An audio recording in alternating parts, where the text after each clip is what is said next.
你说nó nói ở một chơi đó bây giờ có một chơi thì vì nó như chỉ khai để tới mà thay tali đi là những nhà tí khó cố sẽ chị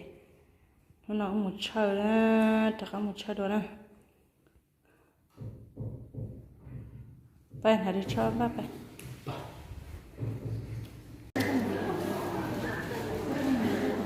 nó nói chơi bữa tôi chơi rồi đó mà đầu thay nó nên sáng tiền nó xin hứa là cái chơi trò đây là tiền nó tôi sáng phải lấy cái chơi trò đây nè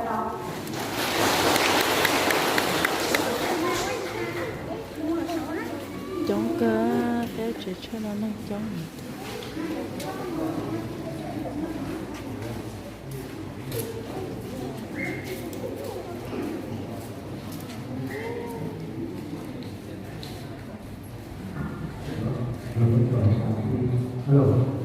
ทำไมพี่น้องทุกคนว่าไม่เป็นพื้นที่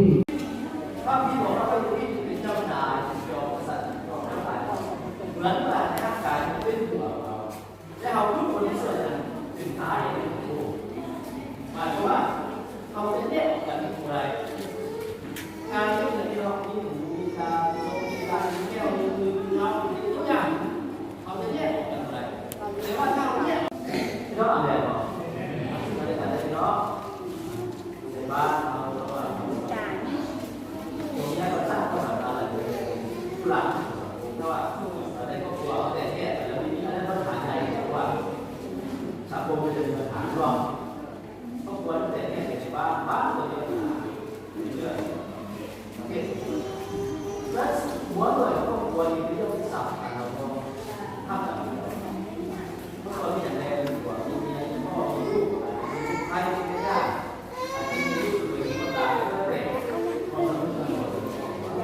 ความภาคของเราในโลกนี้และหลังจากนั้นมาในบ้านในสังคมด้วยกันในจำนวนที่เชื่อหรือไม่เชื่ออย่างเราต้องสำเร็จของภาคของเราตัวพระเจ้าตัวของเราเพราะว่าพระเจ้าไม่เชื่อแต่เห็นเขาคือพระเจ้ามาเอาผ่านทางการแล้วก็มีการการเวลาจะเสร็จสบายแล้วในพระเจ้าห้องเราในโลกนี้เพื่อเราเป็นเพื่อเป็นตัวสะท้อนแสงพระเจ้ามีจริงไหมโดยการสำเร็จของภาคของเรากับคนนอกด้วยเป็นคนที่เชื่อแบบยิ่งใหญ่กว่าใคร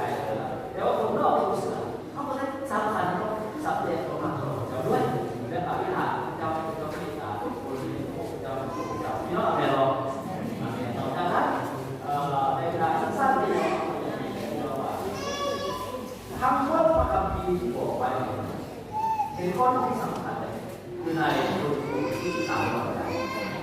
ว่ามันสำคัญเพราะว่าที่บอกว่าเราจะถวายแต่เราต้องเอาไปในเราเนี่ยคือถ้าเราดูของเราทุกถวายก็ดังนั้นในเราที่คนเชื่อเราเดี๋ยวว่าข้าวหลามที่ว่าเราเล่นใจตัวต่างๆโอ้อันนี้ข้าวหลามใจไหนเขาห้ามเดียว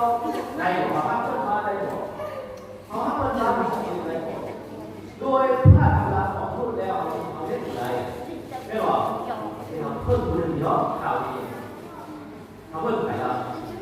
เขาอีกอย่างหนึ่งยาวไม่ยาวนี่ช่วงไปแล้วchơi rồi thì bé chơi rồi nó không bốn bé lúc chơi nó thì lú lì là nó quên nó ít rồi bé nó không bốn nè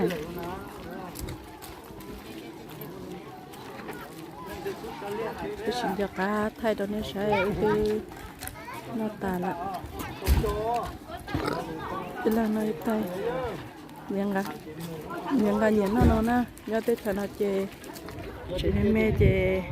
nó là giống sữa chả cô tại sao nè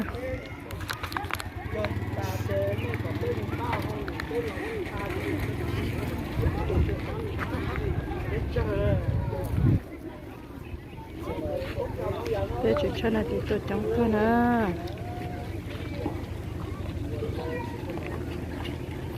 cho chuyến để nó chỉ là tí cho chuyến tôi chơi thôi nè bé chế giờ cái nào con tả chỉ bé một chế thế nào